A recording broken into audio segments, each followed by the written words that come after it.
Ağsuda 2025-ci ildə rayonda görülmüş işlərin yekunları və qarşıda duran vəzifələrə həsr olunan hesabat yığıncağı keçirilib. Tədbirdə Ağsu rayon İcra Hakimiyyətinin başçısı Rövşən Bağırov, Prezident Administrasiyasının sektor müdiri Ağa Əli Əhmədov, Milli Məclisin deputatı Elçin Mirzəbəyli, Yeni Azərbaycan Partiyası Ağsu rayon təşkilatının sədri Füzuli Abdullayev, rayonun hüquq mühafizə orqanlarının, idarə, müəssisə təşkilatlarının rəhbərləri, şəhid ailələri, ziyalılar, ağsaqqallar və rayon ictimaiyyətinin nümayəndələri iştirak ediblər. Tədbir iştirakçıları ilk öncə Heydər Parkında Ulu Öndərin abidə kompleksini ziyarət edib, önünə gül dəstələri düzüb və xatirəsini ehtiramla yad ediblər. Sonra iştirakçılar rayonda istehsal edilən məhsulların sərgisi ilə tanış olublar. Daha sonra tədbir rayon mədəniyyət evinin konferans zalında davam edib.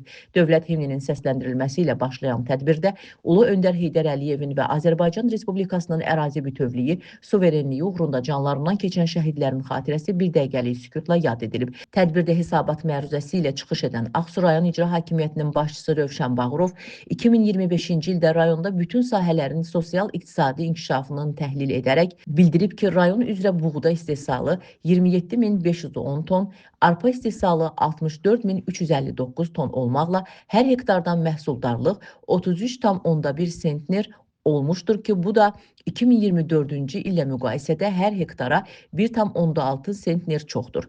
Rayon İcra Hakimiyyətinin başçısı qeyd edib ki, ənənəvi sahə hesab edilən ərzaq məhsullarına olan tələbatın dolğun ödənilməsində vacib rolu olan və əhalinin gəlir mənbəyi olan meyvəçiliyi də inkişaf etdirilmiş, ötən il ümumilikdə 866 hektar meyvə bağlarında məhsul yığımı aparılmışdır. Hesabat məruzəsində həmçinin 2025-ci ildə əhalinin elektrik enerjisi, təbii qaz, içməli su və digər xidmətlərlə təminatının yaxşılaşdırılması, vətəndaşların ərizə və şikayətlərinə baxılması sahəsində görülən işlər də ətraflı təhlil olunub. Hesabat yığıncağında çıxış edən Prezident Administrasiyasının sektor müdiri Ağa Əli Əhmədov və Milli Məclisin deputatı Elçin Mirzəbəyli 2025-ci ildə Respublikamızda sosial-iqtisadi sahədə qazanılan uğurlardan danışıb.